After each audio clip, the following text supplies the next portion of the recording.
Welcome back to the Strength and Speed Podcast. I'm your host, Evan Perperis. Unfortunately, not joining me this week is Brenna Calvert. She could not be here tonight. I know we've taken the last couple weeks off. Things have get busy with race season coming up. Brenna's busy on build crew. I've been busy doing some high-volume training weeks, so just haven't had the time to sit down and do a podcast.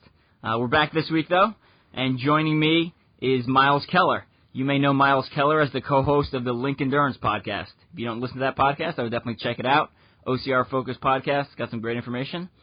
He also finished third at Terrain Race this past weekend, and will soon be my teammate at Terrain Race Relay 24 in Phoenix. So, Miles, welcome to the show. Hey. Not Miles, it's Fat Albert. How's it going, man? Thank you for having me on, brother. Yeah. Tell Brenna, I see how it is. I see how it is. Don't be here when I'm here, okay? Yeah, well, we're actually recording 2 episodes this week since we were kind of behind, and I kind of chose for Brenna which one she'd be on, so I guess you can point fingers at me. So my bad. She's awesome, dude. I love both of you guys, man. Appreciate it. Passionate OCR athletes. I could talk to you guys all day long. Yeah, so me and Miles have actually been talking for about 15 minutes already without recording. We're just running our mouths about OCR, so we figured we should probably actually start recording because some good information on there. Anyway, let's talk about Link Endurance. So how did you get started with the Link Endurance podcast, and kind of take us a little bit through that? So Link Endurance is pretty cool, man. It's here in Dallas, Texas, and what happened was I heard about this OCR workout class that we first started up at a place called Oak Fit in Dallas, and I went to it, and we haven't had an official OCR class or clinic in the DFW area that I know of, besides the Nortex OCR race simulation that J.B. Gerhardt would be putting on. That was a little far away for me. The Metroplex is a pretty huge area. But so I happened to come to this one, and I loved it, man. He had a bunch of obstacles set up, and it's like, and any time you can practice a race simulation with the running, with the obstacles back and forth, it is the closest thing you're going to get to actually doing the race. Because a lot of us, when we train, you think about, you go to the gym, you'll do exercises to mimic certain obstacles. Maybe you do some intervals on the treadmill, but it doesn't simulate the race as well as like one of these OCR clinics came on. Well, anyways, I did this for a couple months, and I started writing race reviews for OCRaddict.com, kind of like you do for Mud Run Guide, Evan, which, by the way, you do some great write-ups, man. I love your writing. Keep it up. Appreciate it. And so I said, well, you know what, man? While I'm doing these race reviews, I really enjoy the writing as well.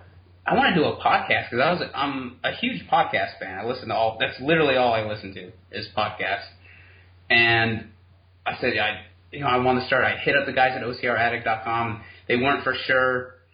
And I brought on Mo because I knew he already had a podcast. He called the Eat, Real, and Move podcast.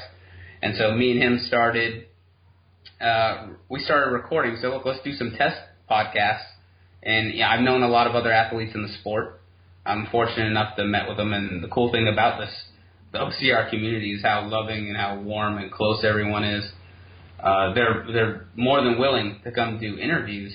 And I wanted to interview people in a different way. I really wanted to get to know their heart and their drive. There's a lot of great podcasts out there that will talk to you, like, hey, what's your favorite obstacle, and what do you think of that race over there? But I want to get to know, hey, man, what have you sacrificed?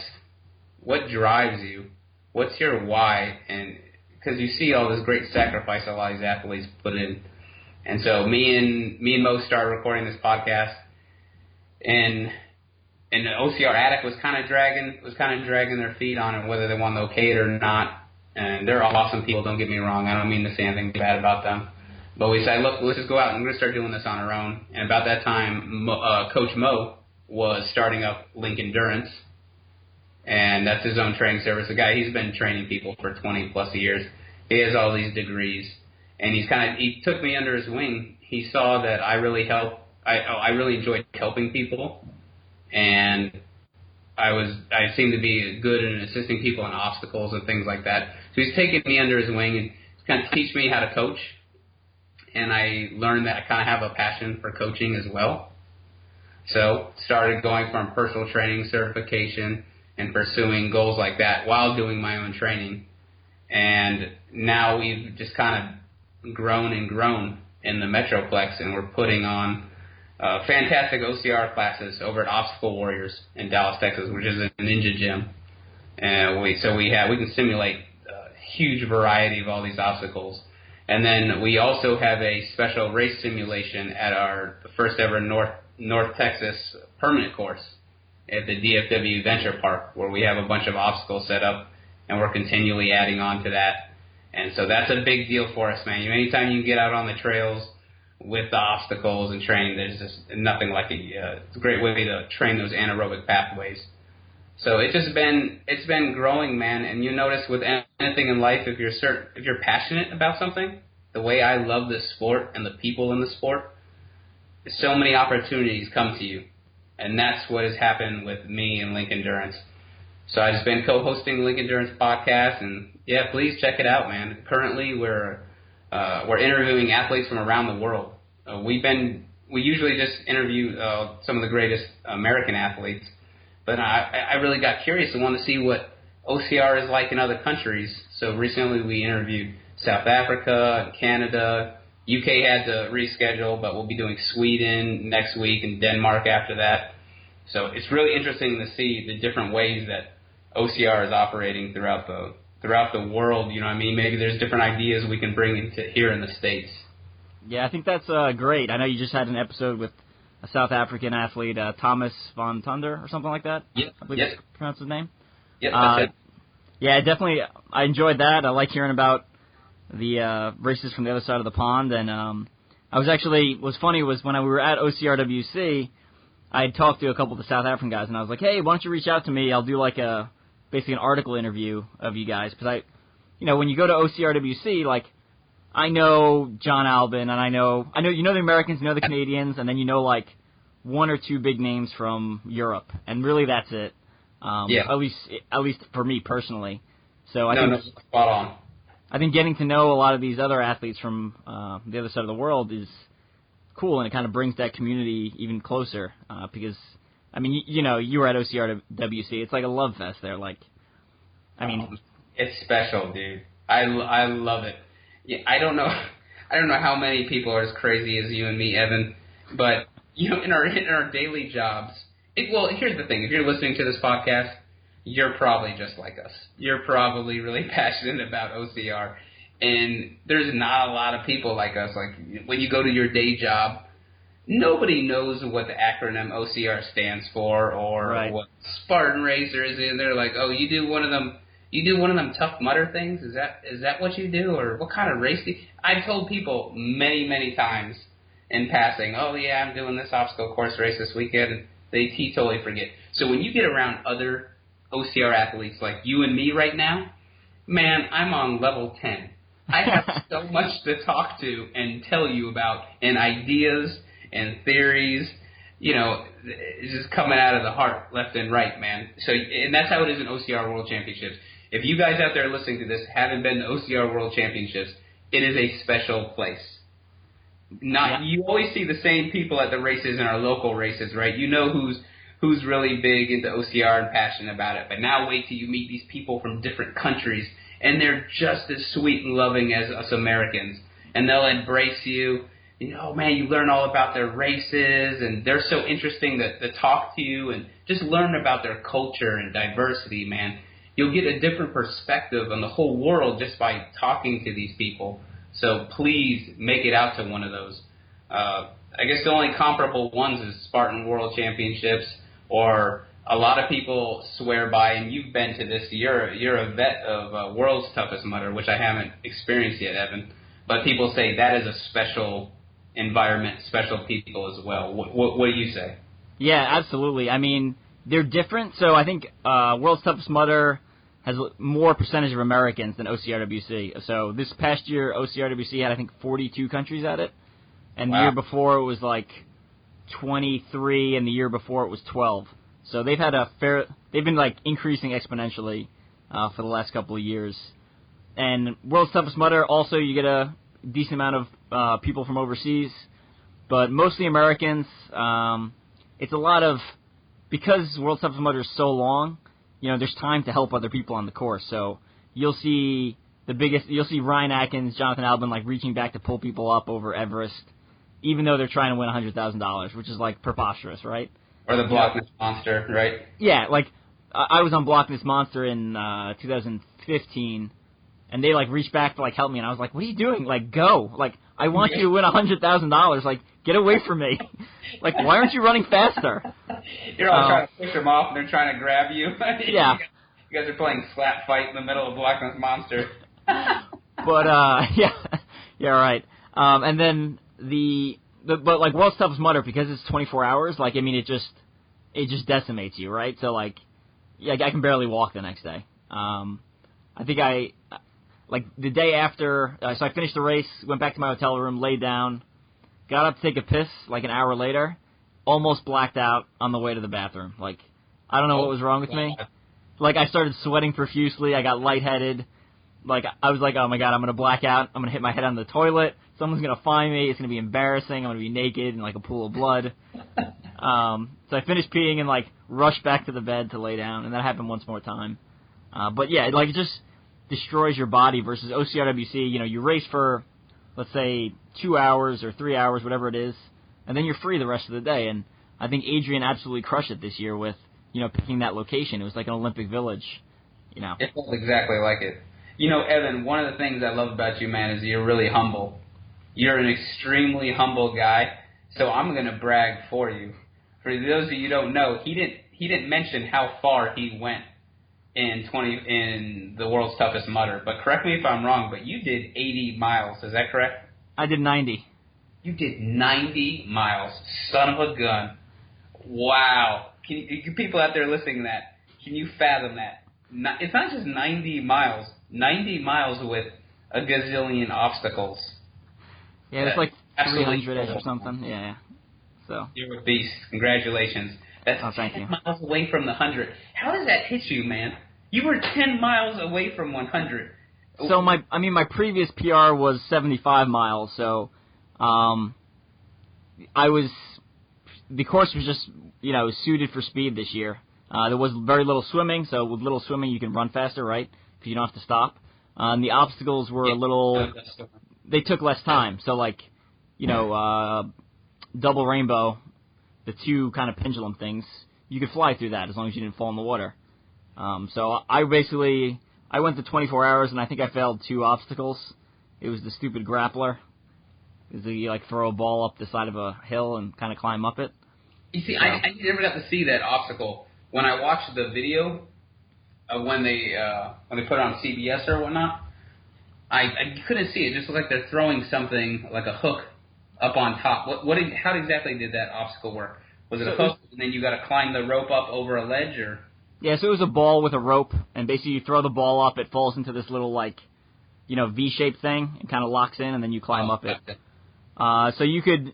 What was nice was if someone threw the ball up, and like before they got up the rope, if you could grab the rope, then they would just let you piggyback off them essentially, so you didn't have to throw the ball. But there was a couple times during the night where they're like, all right, now everyone has to throw the ball, and that's when I failed. So there's a reason I do repetitive motion sports like running and obstacle course racing, because I'm not like the whole hand-eye ball coordination is not me. Like baseball, no. Football, no. So no, I'm 100% with you, dude. I'm the. It's so funny they make the jokes about white guys playing basketball, but I'm that white guy. I'm decent in defense, but I've never been good at a lot of the other. Okay at football, I guess, but no, I'm with you, man. Some people, when a lot of the people that are really passionate and get good at obstacle course racing is because you find you have a niche. They're faster than, I saw this on a t-shirt once, man, and the guy's going to get some printed. This is a great saying. Faster than the weightlifters, stronger than the runners. Yeah, no, that's absolutely true. I mean, that's how I found the sport. I mean, I go to running races and, people with twig arms and, no upper bodies are smoking me, right? Right. And then I go to, strength competitions and, these guys can't even run around the block, so. Yeah. Yeah, no, we have a nice little niche, man. That's the thing I love about Conquer the Gauntlet. I know you're on the pro team, and this is a very Conquer the Gauntlet-centric podcast, which that's my focus this year. That's my favorite race series. Love Conquer the Gauntlet. But they have the most difficult obstacles. I feel like they filled in where Battle Frog was before. And so it's attracted some of the guys who aren't maybe as the fastest, but also have a great deal of grip and upper strength, and that plays to lots of my strengths. And I just love that series, man. And it's interesting how you're starting to see a little bit of a separation of the OCR athletes as this sport grows. You're finding people find their niches like that, right? Yeah, absolutely. Like I don't have an interest in chasing supers and beasts or the 15K stuff. I'm just going to focus. I realize I'm most successful in short courses, and I'm gonna focus on the shorter courses. Nice. I know I say that, and then you and me are doing the 24-hour terrain relay this weekend, but we got large breaks in between our runs, so not the same thing. That is true. So I actually just did a Ragnar relay in Tennessee this past weekend. Yeah, I saw that, man, on Facebook, dude. Tell us all about that. So it's a 194-mile relay. You can enter either as a 10 to 12 person team, or you can enter as a 4 to 6 person team. The team I was on was 11 people. Basically, someone dropped out on Wednesday before the race, and one of my friends was like, "Hey, do you want to run this weekend?" And I was like, "Eh." And she's like, "It's free." I was like, "I'm in." So,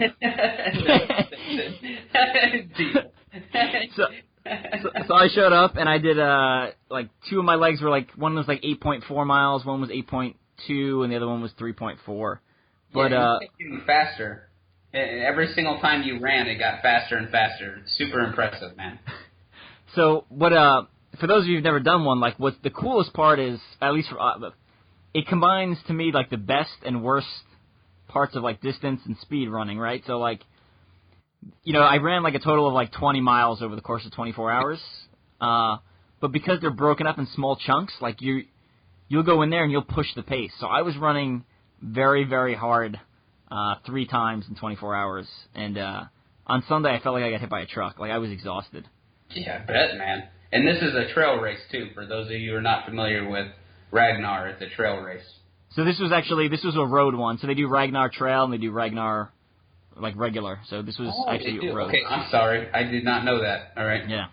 But anyway, for those of you who are looking for something different, it's definitely a ton of fun. You have we had 2 vans basically, and one of them does a section of the relay while the other one drives ahead and grabs some food, and then kind of meets at the big exchange point, and then so forth. So the legs are broken up. They're. What are you wearing, Evan? Say again. What's your running shoes? Your choice of running shoes? Road. So my choice of running shoes is actually Under Armour Speedform. They're very lightweight, kind of minimalist type shoes. I think they're 6.5 ounces each. So. Is it a neutral shoe, 0 drop?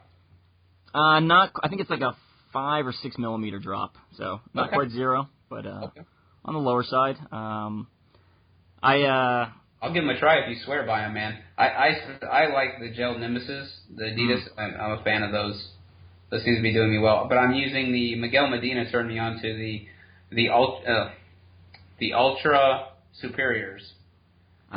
It's a cheap shoe. It's a 0 drop. Of course, I'm trying to make the transition to the midfoot strike. I'm not sure how you feel about it. You should hear about how you feel about the running form too, by the way. But I've always been a bad heel striker, and so I'm trying to make that conversion. And I find that the 0 drop shoe, those Ultras, they seem to do pretty well. And plus, you can actually kind of run on trails with them. A decent shoe I would recommend. Yeah.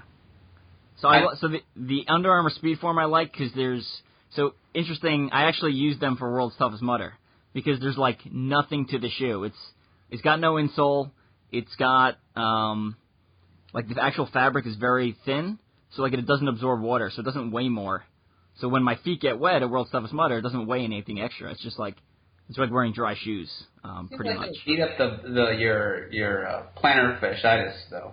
Yeah, so I mean, there's a trade-off, right? So like I'm running in a shoe that's significantly less cushioned but it's significantly lighter. So am I going to do more damage because I have less cushioning, or am I going to save energy because I'm lifting less weight with every step? So it's you got to weigh your risks, and I choose to go with the lighter shoe, and maybe impart more stress from the actual pounding with less cushioning. Hey man, some people's feet are built like rocks, and then others are built like mine. I hear you. Yeah. No, that's awesome, man. If you swear by them, I'd give them a shot. And I'm actually not a big fan of most of Under Armour shoes, but these, I think they're for me like their arches are too high on most of them. But for these, I don't know, they're just, I love this pair. I actually bought like a whole bunch, and they're just like stacked up in my closet that I just rotate through because I think they discontinued some of that line. How they grip? They're not considered a trail shoe, right? No, terrible traction, right? So it sounds like it. Yeah, so absolutely terrible traction. But like, let's take a look at World's Toughest Mudder, right? It's like dusty trail. You don't need like insane lugs. You don't need ice bugs for World's Toughest Mudder. You don't. I think people get used to running in ice bugs because they're awesome for like super muddy terrain, and then they just, oh well, this is another OCR, so I need to wear that type of shoe, and you don't. Like you can. Like I said, I wear road shoes for all of World's Toughest Mudder. And it's all mud mounds. It's basically like on a track, right? It's not like it's not trails out there at World's Toughest Mudder. It's like it's dusty. It's like dusty. It's not quite sand, but it's hard packed dust. Yeah, hard packed. I gotcha. Yeah, yes. I see what you're saying, man. That makes sense. I didn't think about it like that. Yeah, and then with Everest, right? So that plexi whatever it's made of, that plastic warped wall. Like, yeah. I found the ice bugs, because of their studs, it doesn't grip as well because it's got like less surface area touching the wall, versus like my road shoes, or I have another pair of actual Under Armour trail shoes that also don't have very good traction, but for that specific obstacle, like it grips pretty well because there's a lot of surface area touching the wall. So. I'm a huge proponent of ice bugs. They're by far my favorite. But I hear exactly what you're saying, something with a warped wall that might not be too smart. So here's my question to you. This proposes an interesting quandary. Savage Race. Did you watch this last Savage Race with Ryan Woods and Yuri Force going back-to-back, trading leads, and with Ken Corgliano right behind them? I did not. All I saw was I think Jason Williams put up a video of the Twin Peaks fiasco, but yes, is that where we're going with this? Fiasco. Yes, sir. That's exactly where I was going with that. So in a race, you think Savage Race, man? At least here in Texas, that is some like deep mud, some high grass kind of terrain. Something I definitely want as much grip as I possibly can. I would definitely wear my ice bugs, but boy, would that suck on Twin Peaks. Mm-hmm. Oh, and also, hold on, let's put a little context to this. For those of you who might not know what we're talking about, in Savage Race, they have an obstacle. Imagine you take two half pipes, or I guess let's say like a skateboarding half pipe. Is that what that would be considered, Evan? Yeah, I mean it's a quarter pipe into a half pipe into a quarter pipe. Exactly. So it looks like an M kind of, right? Yeah. Like a lazy M. And it's pretty steep. This is not easy to get up, but here is the difficulty to it. Once you get up the first part and you start to go down the initial hill into the last ramp to go up and over, if you don't go all the way up, you're not allowed to turn around. You have to start back over. Now imagine running on that plastic or that wood. Actually, I believe it was wood. It looked pretty shiny. It didn't look like there was much traction on there. With cleats, with trail shoes. So that begs the question, what kind of shoe do you think would probably be best I mean, because man, for those of you who didn't see the video, my heart goes out to Ken Corigliano, because that poor guy, he came up over it, and when he came over the initial hill and he goes to run up the next ramp, he completely slipped, and you can hear his head hit the wood. Like, they cut the video out right there. It was rough.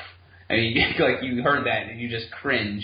And anytime you see Ken Corigliano and Ryan Woods stuck on something, hey, man, there's something wrong. Because those guys are absolutely amazing.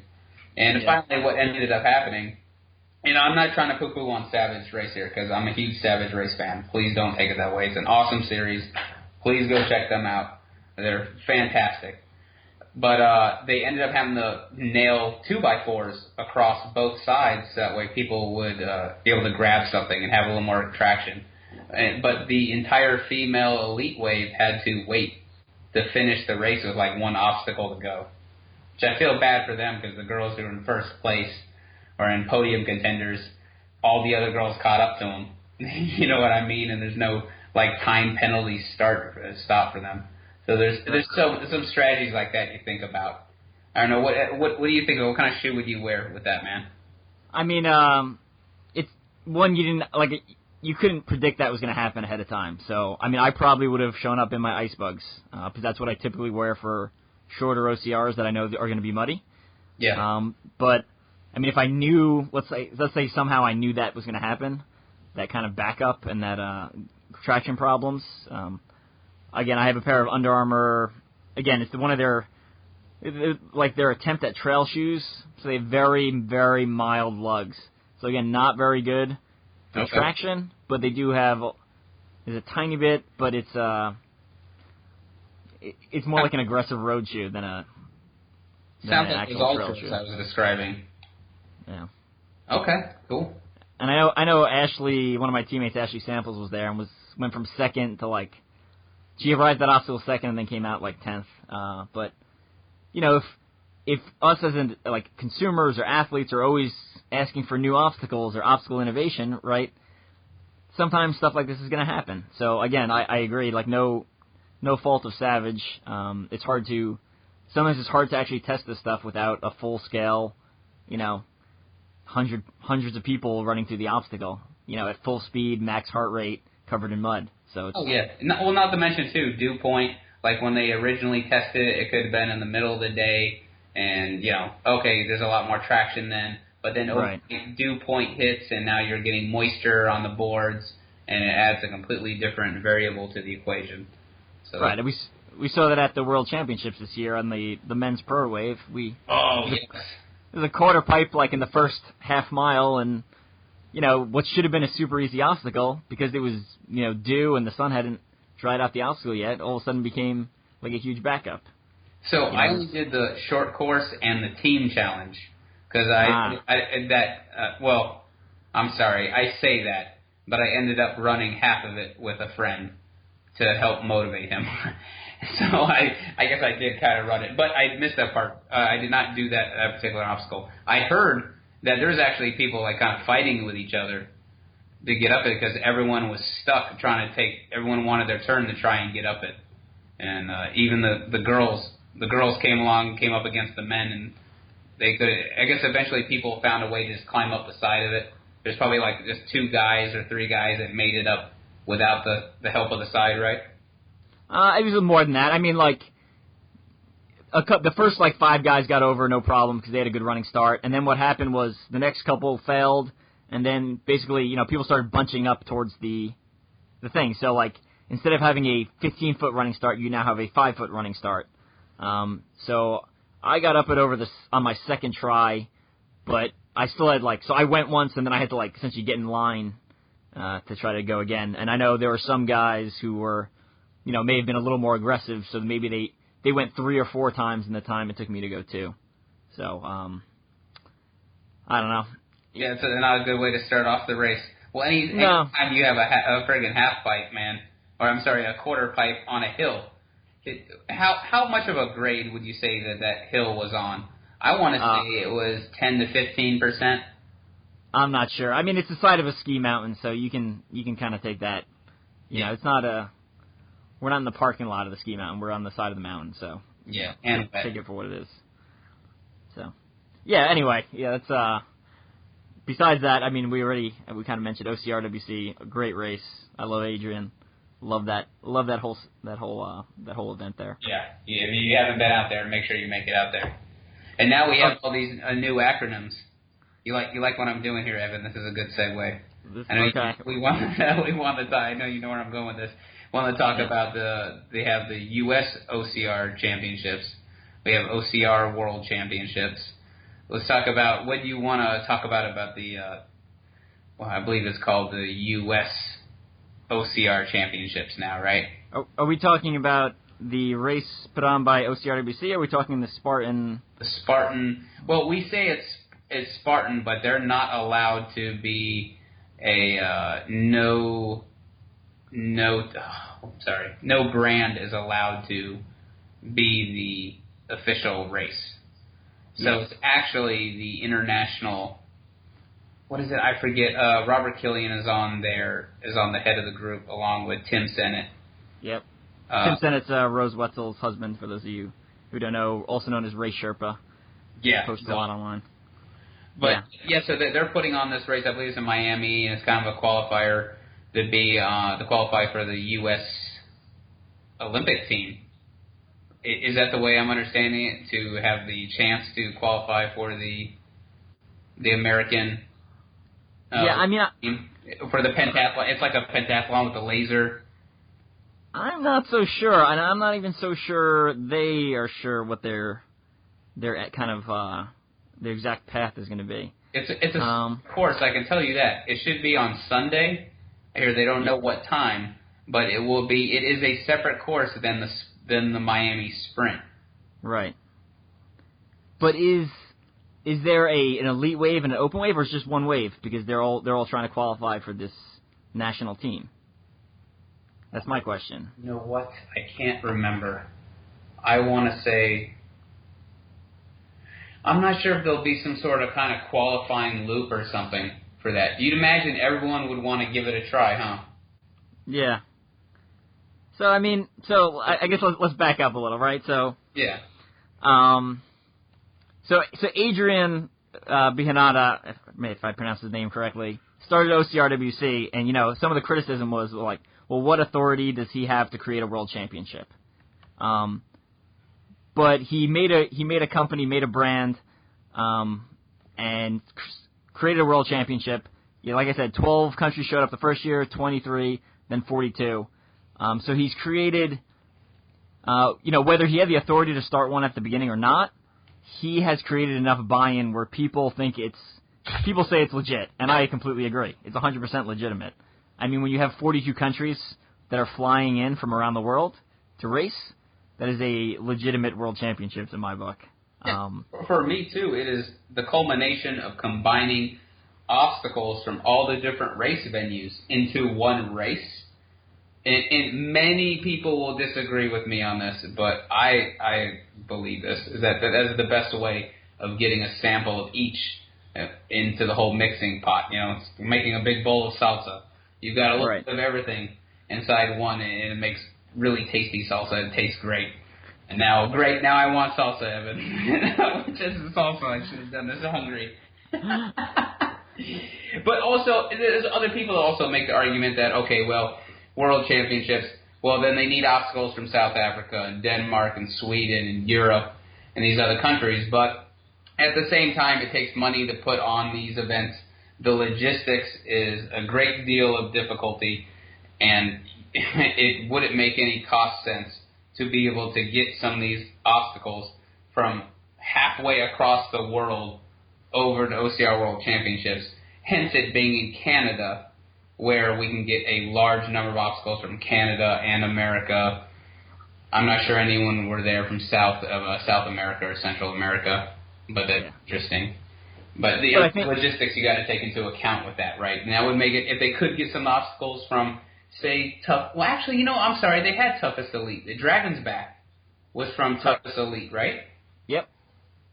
I'm trying to think of any others. I don't recall any other, but I mean, if the companies from South Africa or from another country wanted to bring their obstacles or go over to America and then buy the product and build the obstacles, I'm sure Adrian would have no problem doing that. Oh, like I know Conquer the Gauntlet, Stairway to Heaven, like David Mainprize and Brenna Calvert, like went up there and built that obstacle. Yeah, it was beautiful, by the way. That was do you remember coming up to that? It's brand new wood, brand new hay underneath. There was something, maybe I'm just kind of sick, but I thought it was a beautiful obstacle. It was, because it was so new, like it was very grippy, like the wood hadn't been worn down, like the one at actual CTG races. Yeah. I remember grabbing it and being like, my hands are like stuck to this board. This is awesome. Yeah, I like this. Why don't we have these at the other CTGs? Brenna, start making them every single race. We want brand new wood. Yeah, entry costs will go up significantly. Yeah. Yeah, no, that's expensive. Anyway, we're getting off on a tangent, right? So Adrian creates this. So the thing Adrian has done very well is, one, he was the first one on the scene, right? He's the first one who said, this is a non-brand specific championship.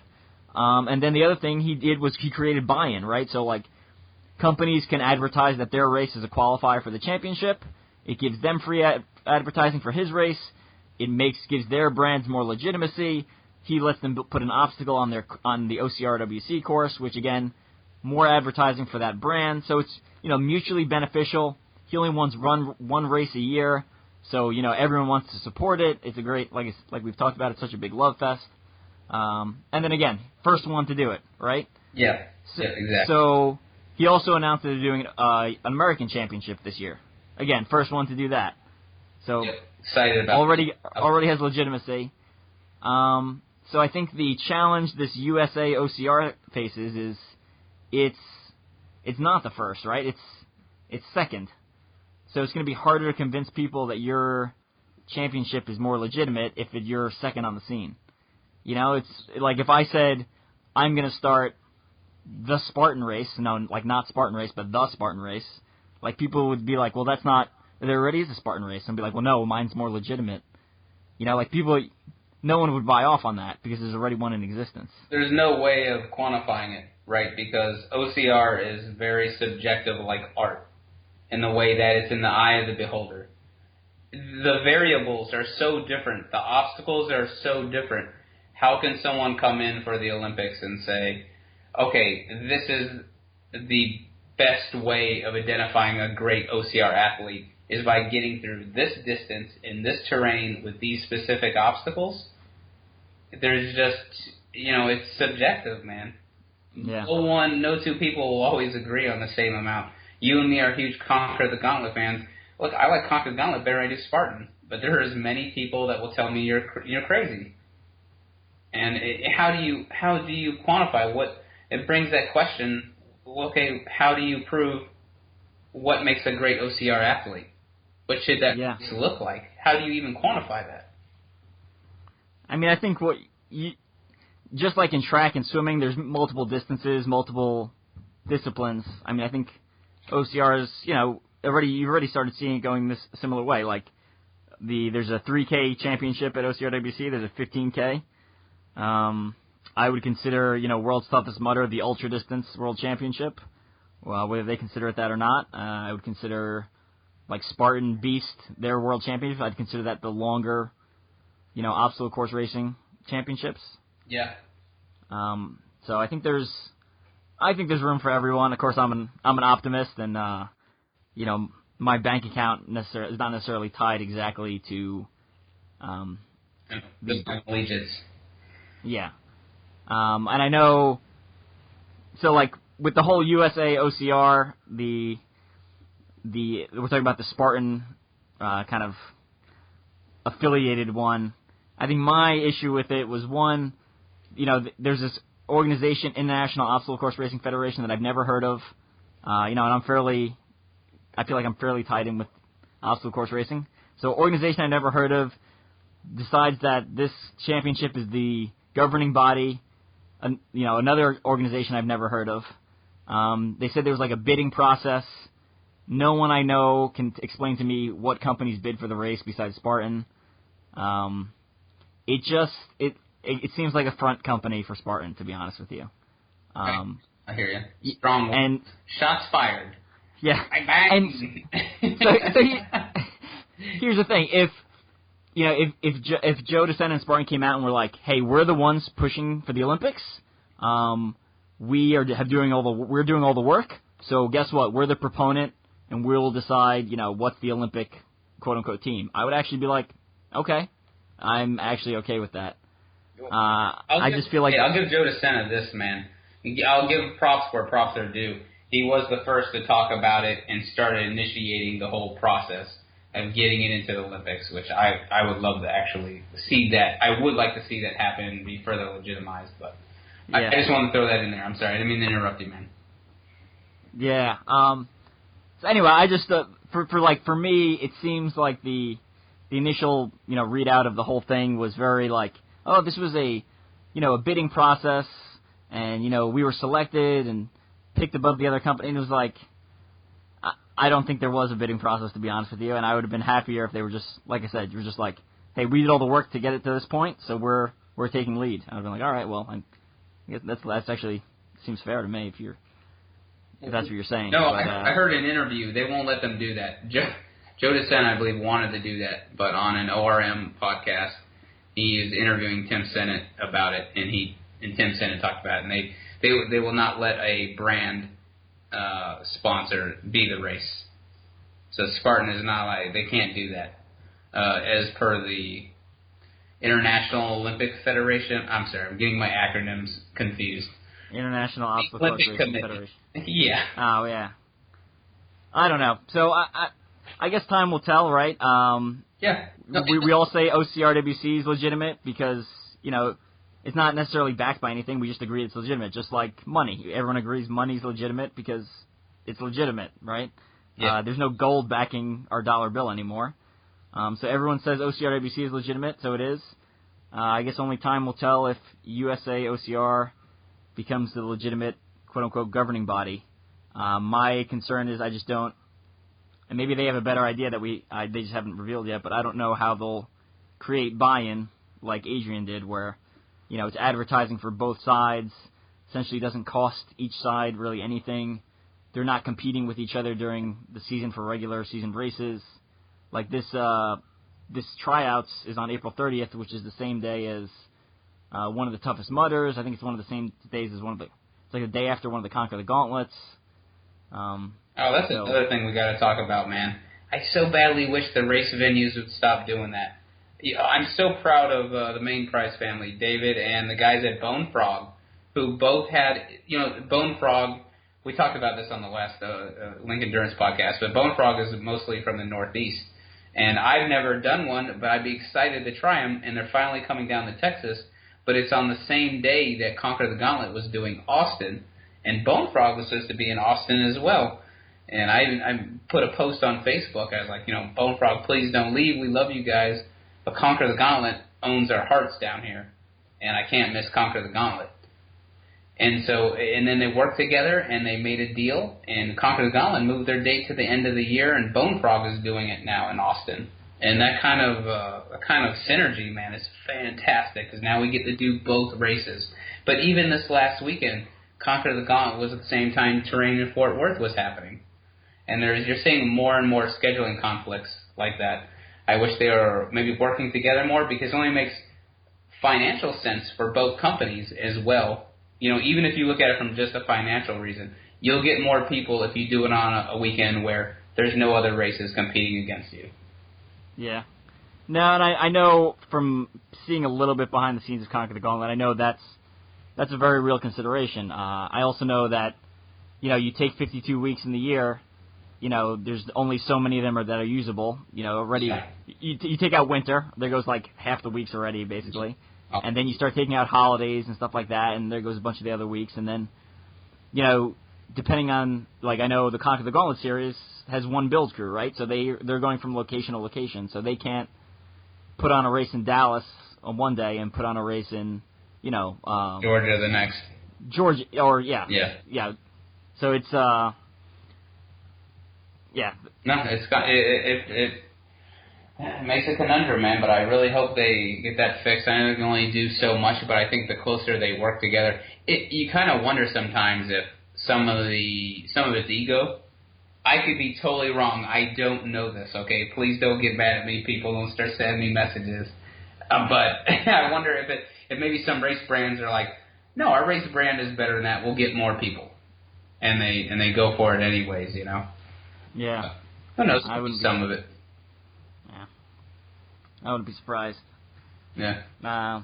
Excited. Before we stray too far off topic, let me just say, like I said, with kind of wrapping up the USAOCR thing, like I like Tim Sinnott, I like Robert Killian, pretty much the only two names that are associated with that, and I hope, hopefully it's something productive for the sport. I just, for those of us who've been around a while, we've seen some governing bodies try to be created in the past, and they don't create enough buy-in, and they do stuff like, all right, well, charge me, you pay money to me to make me, so I can make you a qualifier, and like, that's not going to help either. Like, the company's not going to pay, and they don't want to be governed by someone outside of their company, right? So, yeah. I don't know what their plan is. I hope it works out. I hope we get into the Olympics. Hopefully this is step one of that. But I don't know. I tend to be pessimistic with a lot of stuff and see the bad in things first. So it seems like the pentathlon is not getting as much traction and attention, and this is that's why they have a little more interest in including obstacle course racing into it. I know they recently requested that some pro OCR athletes try the pentathlon, which I think only Robert Killian ended up doing, which makes sense because that guy is great at everything. Yeah. There's really nothing he can't do. So maybe it's a way of also bringing some attention to the pentathlon. Hell, man, if you look at the other sports, and people are probably going to hate me for this, but there's some other, what I consider boring sports in the Olympics. Totally. There's the one where they wave the flag, was it a color guard? They wave the ribbon? It's rhythmic gymnastics, right? It's dancing with a ribbon. Dancing with the ribbons. Come on, man. How is it? That's what kills me. People are like, when we get into the Olympics, it'll bring legitimacy. I don't know what sport you're watching, but this is already legitimate. Like, yep. Let's look, like you said, let's look at some of the other legitimate sports in the Olympics. Like, yeah, when I think of legitimate sports, I think of ping pong, I think of rhythmic gymnastics, I think of, there's one equestrian. Speed walking. Equestrian, I think it's called dressage. It's basically like horse dancing. Like, that's an Olympic sport. Like, man, if only OCR could be as good as horse dancing. Yeah. I know. I'm probably going to get some equestrian, hate mail after this, but... If you're listening to this podcast, you're probably more into OCR, dude. There is no one... that would be awesome if there was someone equestrian that's just sitting there like, F these guys. I'm going to... I think Corinna Coffin's dad won an Olympic medal for something having to do with equestrian. I could be wrong. But I feel fairly confident on that. I'd have to go actually look it up. Someone's going to sneak up behind me during a race and put me in the chokehold. So you don't like horses, huh? Huh? But it's just like, I hear all this stuff like, oh, it'll bring sponsors in. Like, I don't know. Again, I don't know what sport you're watching, but there's already a ton of sponsors here. Maybe not enough for most people to make a living off of, but it's enough to reduce the cost of racing or eliminate it. That's growing, though, man. That's growing and growing at an exponential rate. I believe they will get to the point where the pro athletes are getting paid the way they deserve to be paid. Who also, before we move on, who had a really strong opinion but an interesting view about it was Richard Diaz. He mentioned he thought that them bringing it into the Olympic sport would take the suffering out of it. And that is like the biggest factor inside OCR is that suffer factor. And that's an interesting point because a lot of the sport is sometimes, hey, who can suffer more? You have some athletes that are very comparable to each other, and it's going to come down to who's trained more and who can suffer more. So it's just another interesting point of view.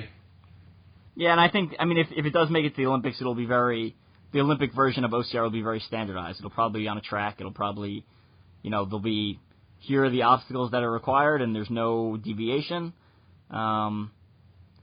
you know, to me, if it's not called OCR when it's in the Olympics, it's almost, I don't know, to me that's like a moot point. Like, I could argue that OCR is in the Olympics already. It's called steeplechase.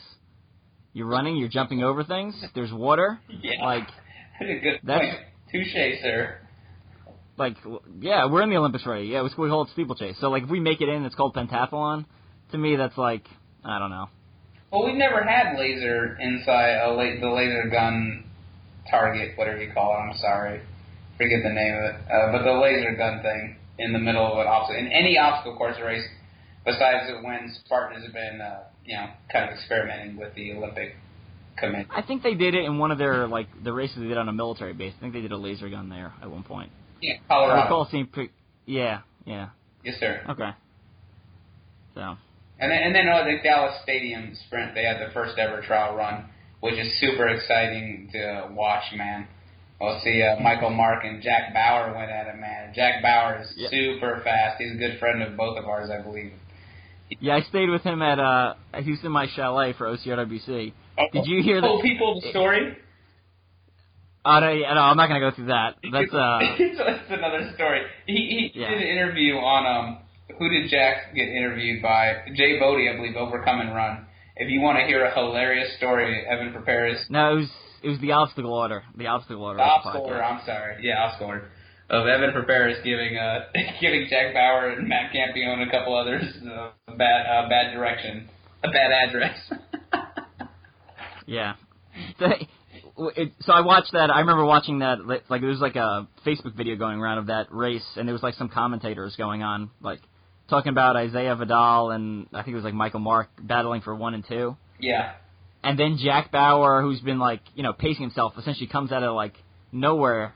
Not really nowhere. He's pretty close the whole time, but he comes out and like finishes second. And the guy who was like recording the announcer for it was like, and there's a random redhead on the course. It was just like, there's a redhead on the course, and he came in second. And it was like, who is that? I was like, what? I was like, I know who that is.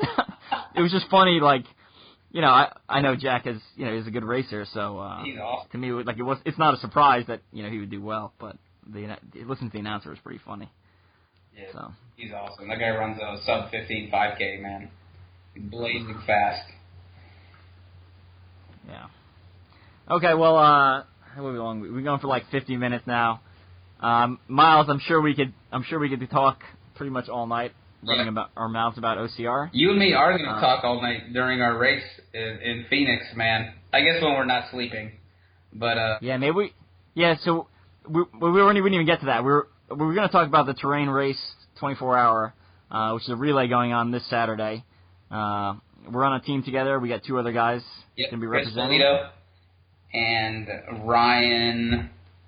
Oh man, Ryan, forgive me. I don't remember Ryan's last name. You have to forgive me.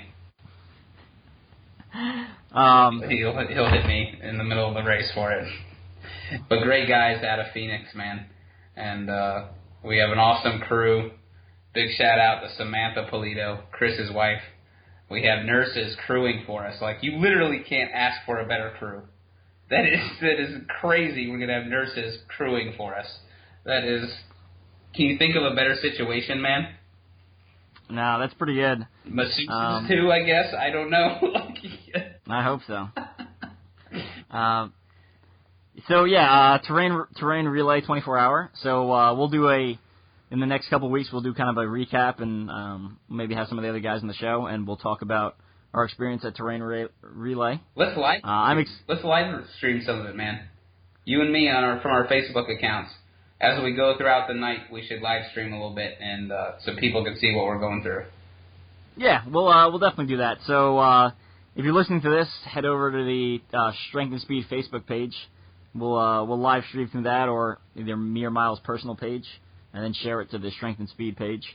But yeah, we'll cover some kind of our experience there. It's terrain race's first 24-hour event, so I guess we'll see how it goes. I think it's going to be challenging for, I know any event that tries to put on a 24-hour event, it's going to be challenging. So I know I'm approaching it with optimism, but understanding there may be some challenges going forth. But hopefully it's a good event. Hesitant optimism is what we're calling. Yeah, hesitant. I think that's perfect.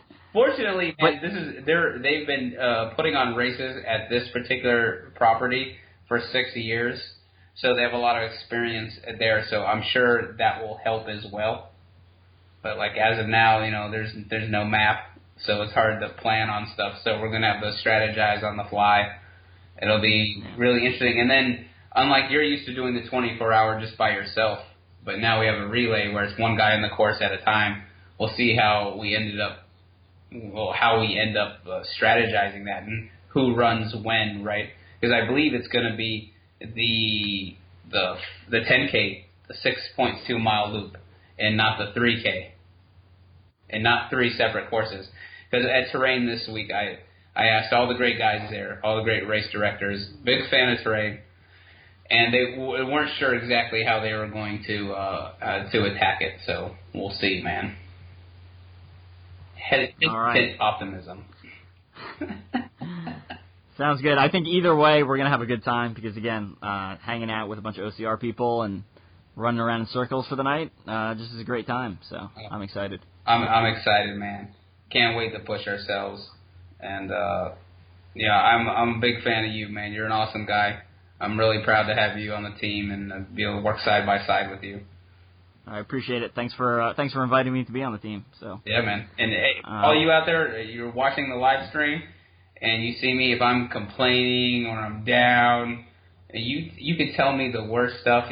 Don't let me stop. So Miles, you keep pushing. Don't you be a wuss. You get up, and you get back to it, and whatever you got to do, Evan. You hit me, push me if I fall asleep or something like that. You deck me as hard as you want.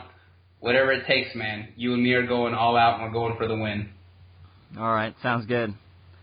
So kind of with that, before we take off, Miles, any people, companies, anything else you want to say before we sign off? Oh, man, yeah, come try out our Ninja Warrior gym, man, and Obstacle Warriors in Dallas, Texas. They sponsor me, and they're a fantastic gym. Great for you want to experience something a little different than obstacle course racing and try a Ninja World.